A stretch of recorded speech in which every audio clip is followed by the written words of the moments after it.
Before there were coins, banks, or digital wallets, there was a time when humans exchanged goods face to face. A farmer traded wheat for a pot, a hunter exchanged meat for clothes. This was the age of barter, simple, direct, but deeply limited.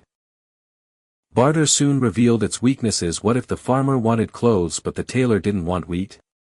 To solve this, humanity turned to something universally valued: gold and silver. These metals became money because they were rare, durable, and trusted for centuries. Kings and empires measured wealth in shining coins of gold. But carrying heavy gold wasn't practical. Traders needed something lighter, and so paper money was born. Instead of carrying gold, people carried notes that promised to be exchanged for gold at the bank. This system worked until governments realized they could print more paper than the gold they owned. Slowly, money shifted from being backed by value to being backed only by trust.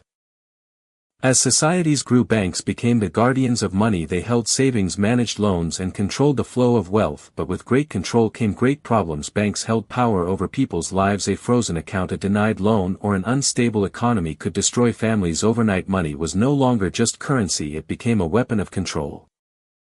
Traditional money carries three great flaws: inflation, corruption, and control. Inflation eats away at savings, silently making tomorrow's money worth less than today's. Corruption allows elites and governments to manipulate wealth for their benefit, and control means that ordinary people must always depend on middlemen, banks, governments, and corporations to access their own money.